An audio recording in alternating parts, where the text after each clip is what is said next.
we'll get this thing started. First of all, guys, thank you so much, everybody, for hopping on. I know it's a little bit last minute, but we had some big news from a Barracuda standpoint, obviously, this morning with the announcement of John McCarthy becoming the franchise's second coach and Roy Sommer taking a senior advisor role. We've got Joe Will on the call, our GM, interim Sharks GM. We've got John as well, our new head coach.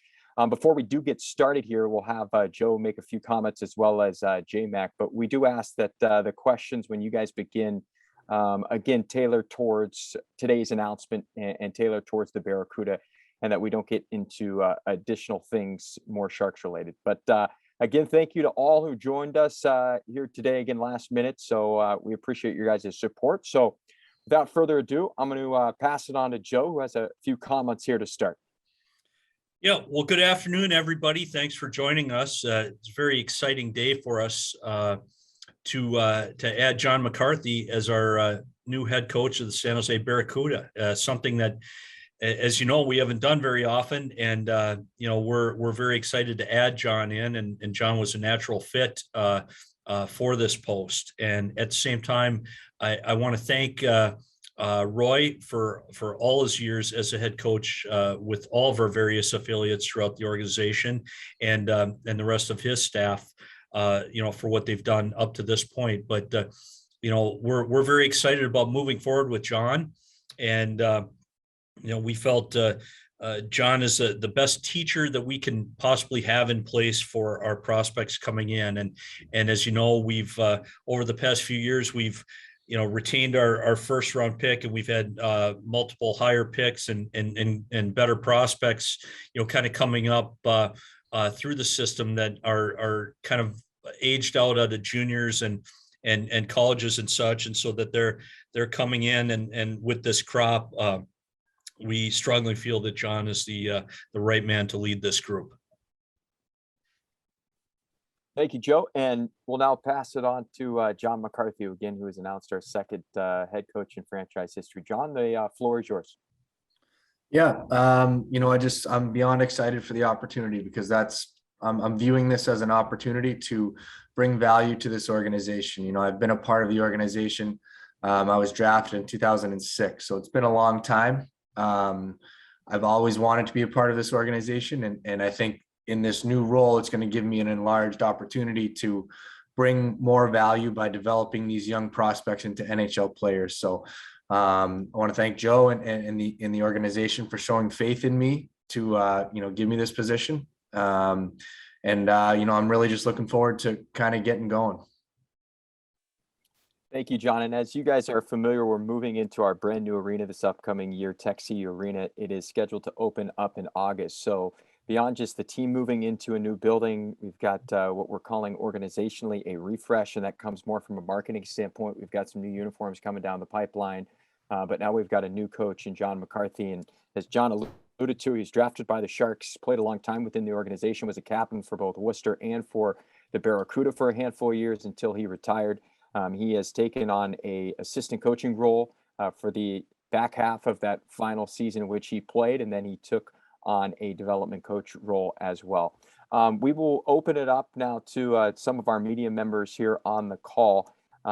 It looks like Shang is on the call, and Shang, if you're ready, I'm going to allow you to begin here, and we'll just get this thing started as we begin our media session with both Joe and John. So Shang, you are welcome to begin if you are ready. Okay. Thank you, Nick. Congratulations, John, and thank you, Joe, for doing this. First question is to Joe. Joe, I wanted to ask, what was Roy's reaction to this?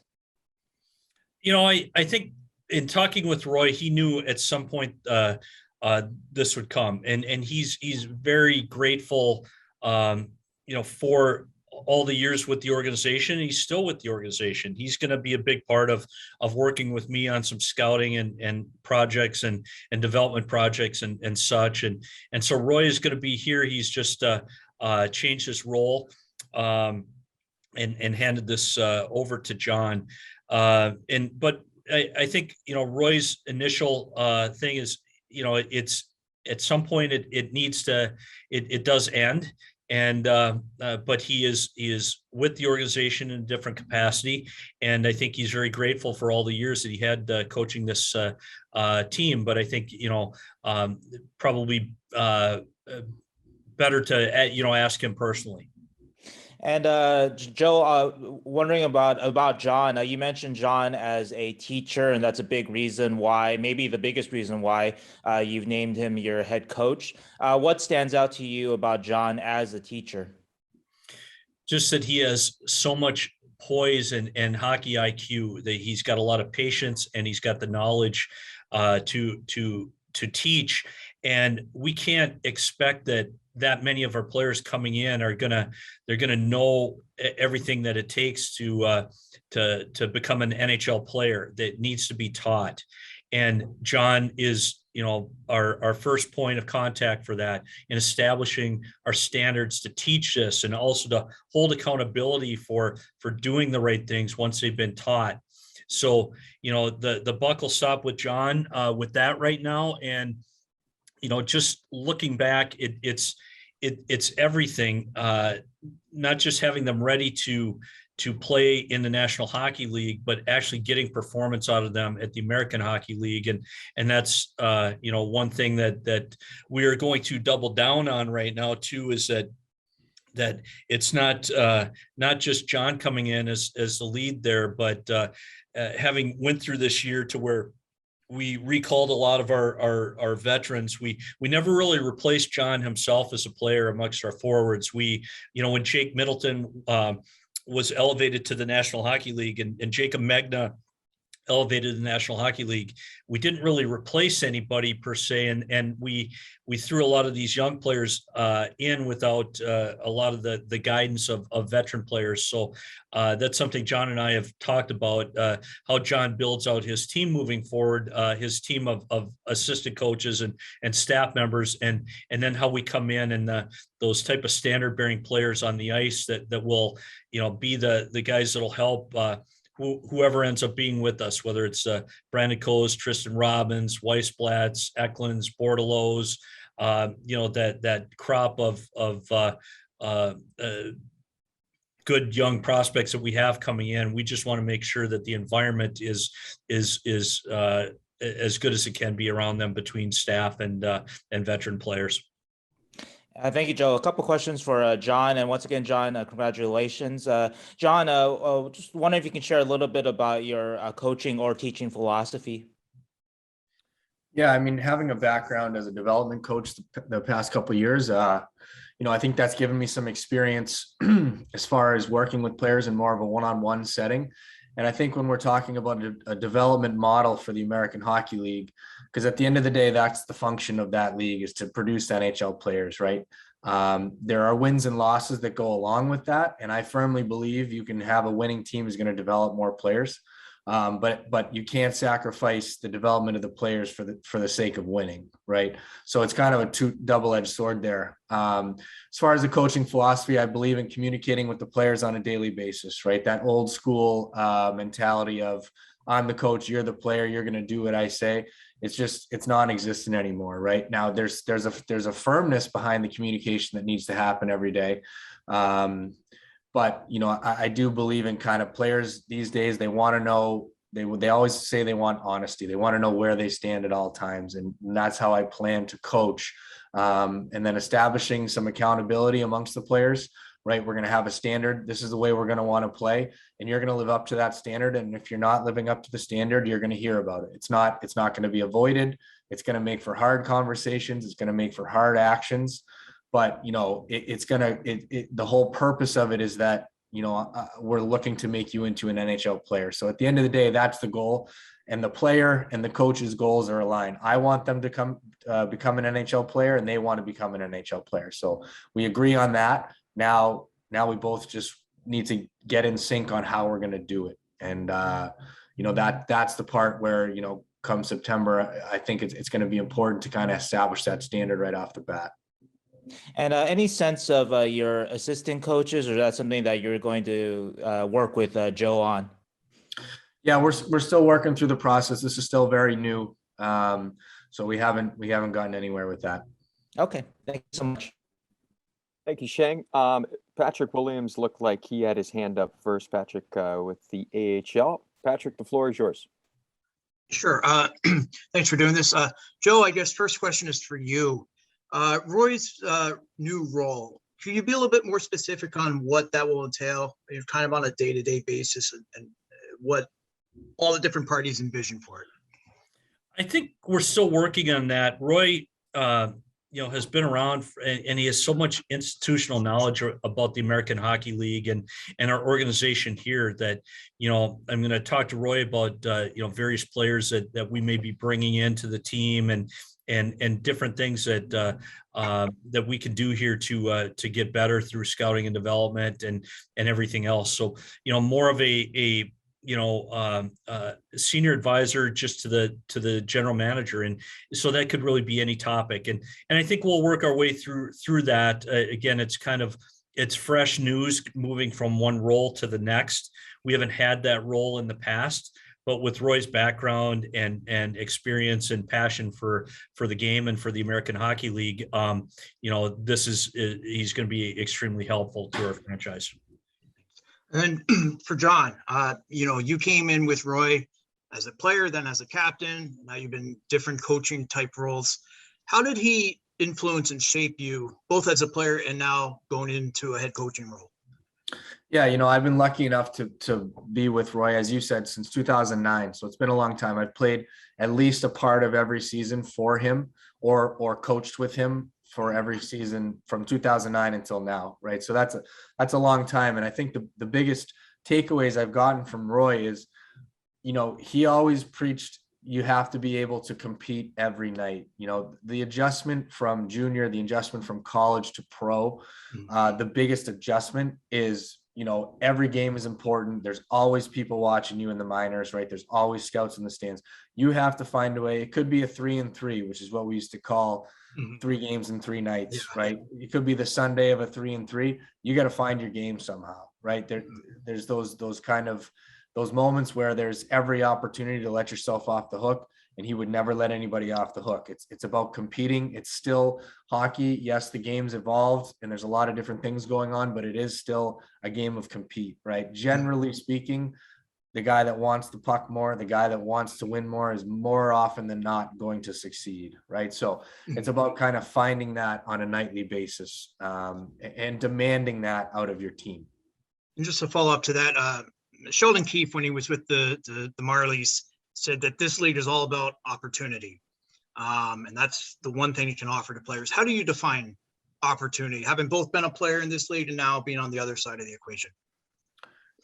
I would define opportunity as a chance to earn, because I think that's the key word, is earn. That's something our organization is adopting, is that everything's going to be earned. Things aren't given, right? So I think an opportunity is a chance to earn a promotion, more ice time, power play time. It's a chance, and it happens every day in practice. It happens in games. Those are all opportunities to show how you can bring value to this organization, right? And to touch on Joe's point, yes, there are those younger prospects, right? They are the priority, okay? But the people around them, maybe those older standard bearing players, right? Their job is to teach those younger players how they have to handle themselves as professional hockey players, right? So that's their role.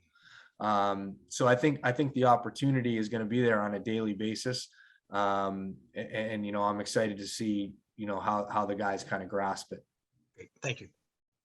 Thank you, Patrick. It looks like Curtis Bishelka with the Mercury News has his hand up. Curtis, it's all you. Hey, thanks guys for doing this afternoon. John, congratulations on the coaching job here. Question for Joe. What was your evaluation of the coaching staff this year for the Barracuda? And when did you kind of finalize this decision that, changes had to be made? I don't think it was based on an evaluation of this year, because it was a really tough year. It was a tough year to evaluate because we had COVID, we had a lot of injuries in the organization at both levels.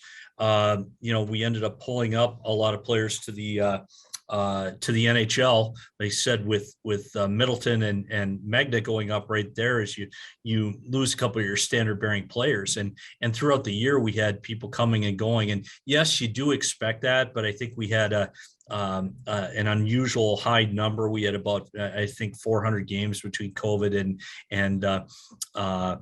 and injuries of the NHL alone. So it really was not fair to base everything on this year. The other part too is that, you know, our emphasis in looking at this is that we, regardless, we have to have that depth of standard bearing players, because without that, you struggle with the young players being able to come through and have people to teach them the way along there. So those are things we're going to fix. That wasn't really on this coaching staff. I think they've done a good job over the years. This organization, the Barracuda, has been and expects to be in the playoffs every year. This is the first year we haven't since in our minor league system since 2014. We did when we didn't have playoffs 1 year due to COVID, and then last year we had the play-in, which we were involved in and won the first 2 play-in games. But this was the first year here that we haven't. So our expectation is to be in the playoffs, but that wasn't the judging factor for this coaching staff. It really truly was about just a starting over, a fresh new voice in the organization, just reestablishing everything for moving forward. Would you say that Roy maybe still has a passion to coach, or did this come at a good time for him, in your opinion?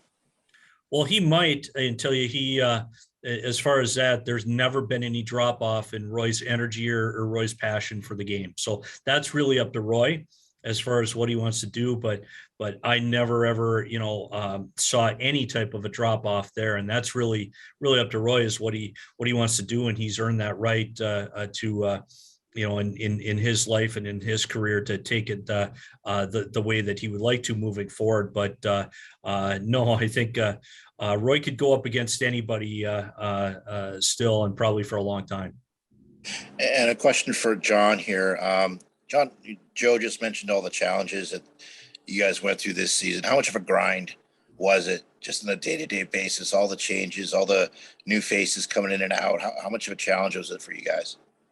Yeah, I mean, it was a little bit of a challenge, I think, but you know what, like something like that, players, we're looking for guys to embrace situations like that, right? Life in the minors is a grind. Even if you have a perfect season, it's a grind. The travel, the transactions, injuries, things like that. Like that's all adversity that create better people and create better players, right? The people that are going to be more prepared, because at the NHL level, there's adversity too. It might come in different forms, but there is still going to be situations where you have to find a way to get it done, right? The excuses are out the window.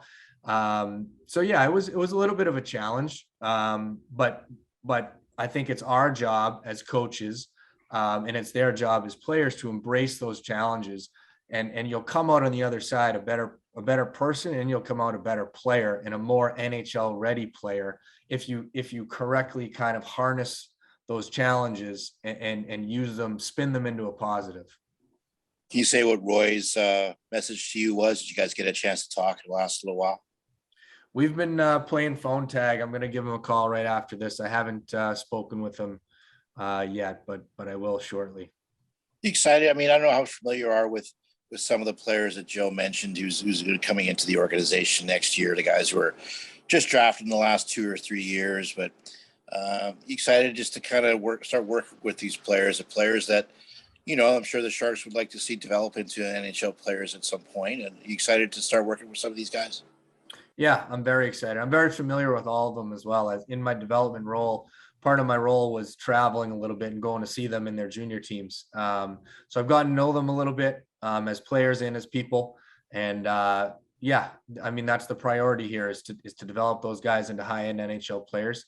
And I'm excited to starting in minicamp, it's going to start right away. Is this is what we expect of you. This is where you need to get better. And this is how you're going to do it. This is how we're going to do it together.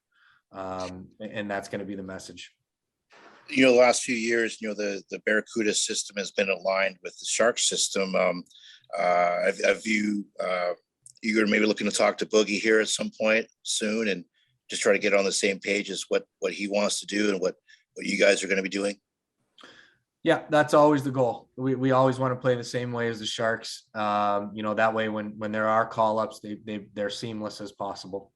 So yeah, that's the goal. All right, thanks, John.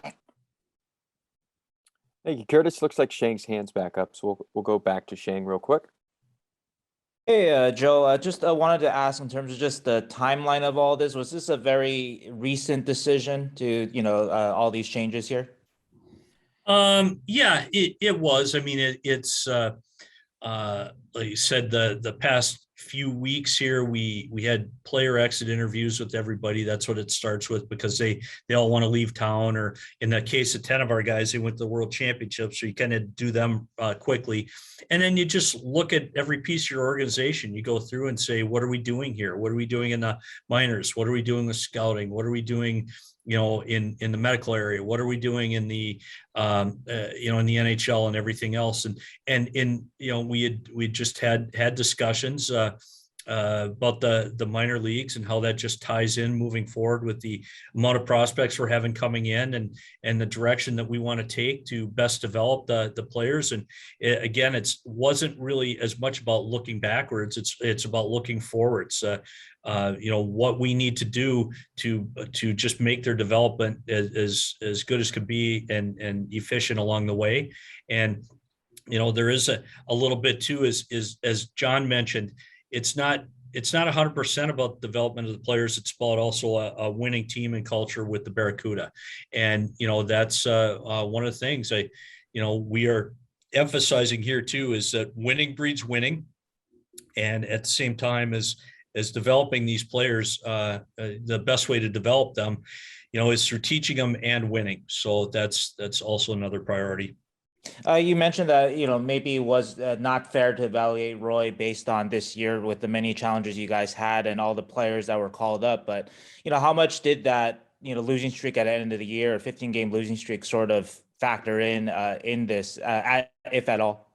It didn't at all. That was unusual times. That was more something that I think we're going to use to look at some of the players, how they dealt with that, during that, after that, how they dealt with the losing streak. A lot of that was injuries, having to, trade some players away and then have others come in. It just, we got off the rails there, but as John said, that's really an opportunity to learn about your people. And I don't really look at the staff on there. It was really, at that point in time, it was the group that we had, and we're gonna, we will, with a few of the players, we'll address it with certain players as to how they performed there. Some stepped up more than others, and that's part of our process. But no, that wasn't really part of the discussion at all. And in terms of just the new staff, anything you can say in terms of what you might be looking for philosophically with your new assistant coaches, and especially with the new goaltending development coach?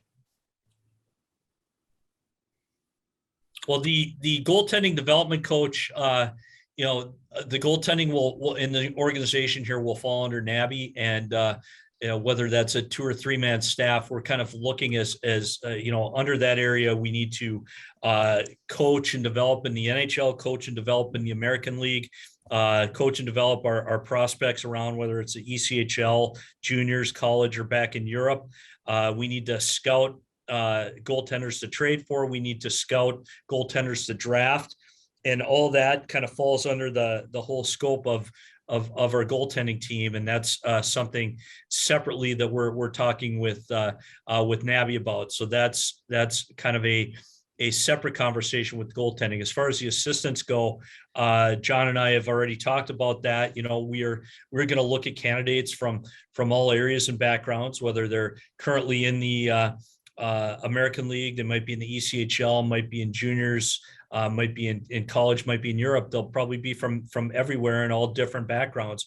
And that's really going to be John's, task to put that together as far as what he's looking for, and knowing him, he's going to, want to just collaborate with others to ask our input and, just how we can find the best players to fit these needs. But kind of putting that together, John knows what we're trying to accomplish here, which is to teach and develop players, and he needs that freedom and time now moving forward to put together his staff to help him best win hockey games and develop his players, and we will be there to support him however we can.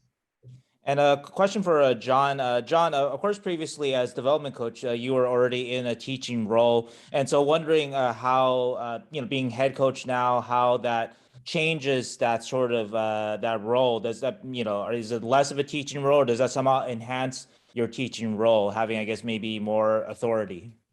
Yeah, no, it's more teaching. I think after our discussions, myself and Joe, I think the direction we want to go is looking at, the old structure was a head coach, 2 assistant coaches, and 1 development coach. But moving forward, we're just going to all be development coaches, right? Yes, we all have titles.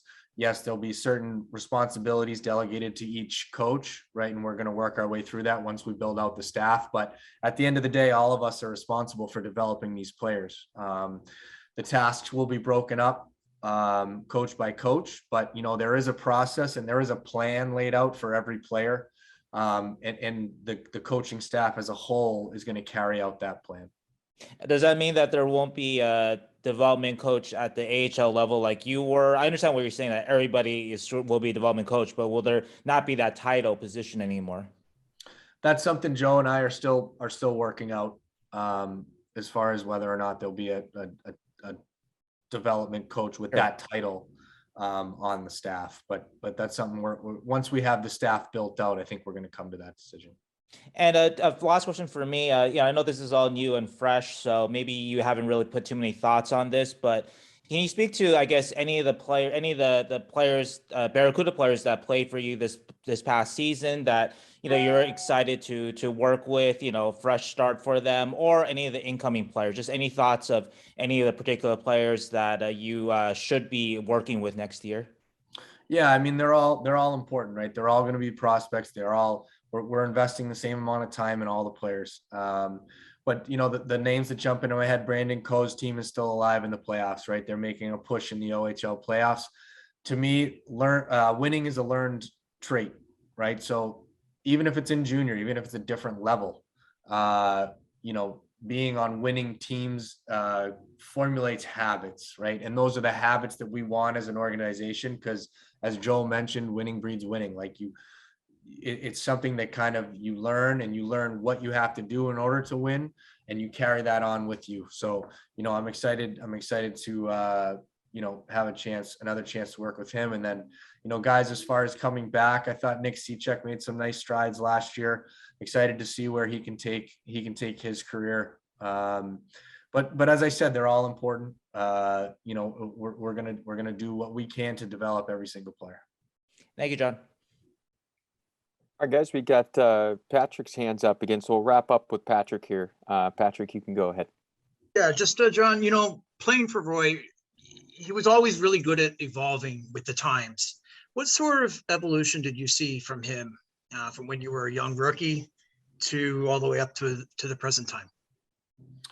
Yeah, I think his coaching style, as you just mentioned, did evolve.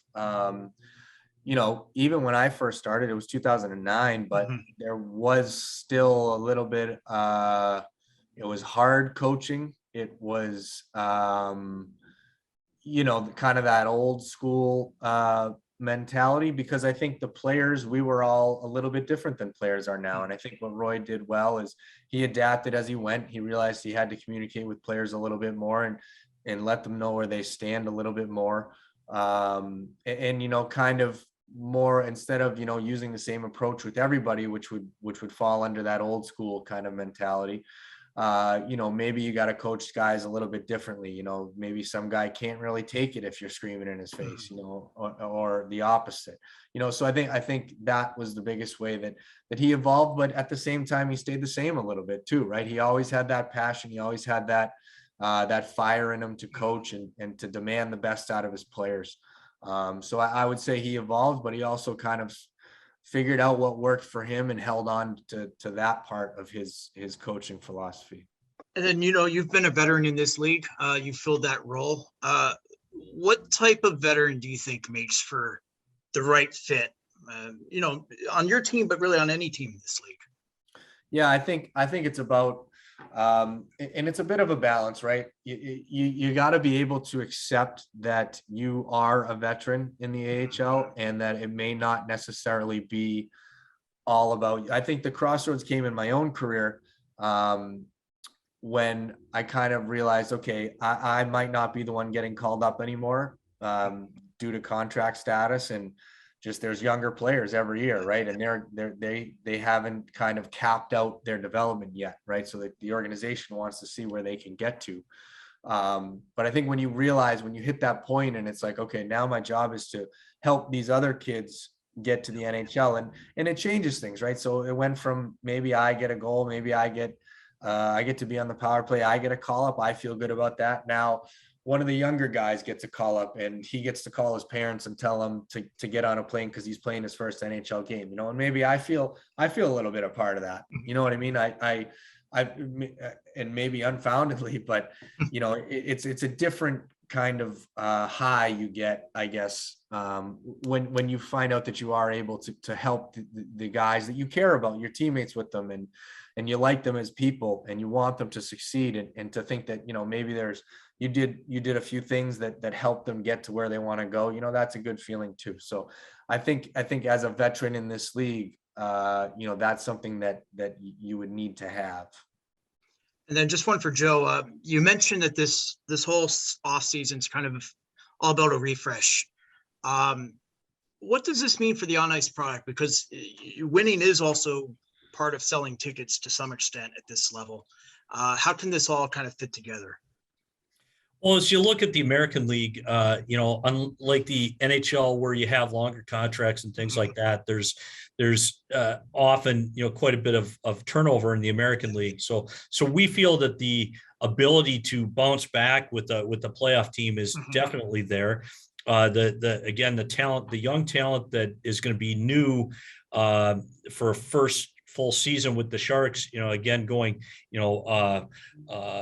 Cole, Gushkin, Bordelot, Eklund, Weissblatt, Robbins to begin with. And then you have, the guys that were up and they're fighting for the NHL, and the ones that make it great, the ones that kind of have to go to the AHL for a bit. That'll be your Weatherby, your Reedies, you got Gregory, you got VL, you got Chmielewski. So we have quite a few guys there. We've signed Max Verno, and then, amongst our D, Nieza have had a good season, and Hataka was up with the league a little bit in the NHL. Nick Cicek, who had a good first year, and then getting some of these higher end vets, the standard bearing players, as John and I talk about, getting them in there, and then just acquiring, like we do every year through pro scouting or maybe some amateur free agents, a few players there, fill in some areas. I think the ability to put together a team that not only has good prospects in it for the NHL, but a team that can compete every night and win games in the American League, the potential definitely is there. So we do have a plan. I think I've shared that with you with this. It's just now we have to get to work and develop players and go find a few players and fill out the staff. And that's really our blueprint. All right, guys, that wraps up our media session here. A big thank you to Joe and to John McCarthy for their time. Thanks to everybody who hopped on as well and had questions. We do appreciate your support. We'll have more information and more content coming out about this in the coming weeks. We'll try to share this Zoom video as well. So again, thanks to everybody who partaked, and thank you to John and Joe for their time. Enjoy the rest of your day, guys.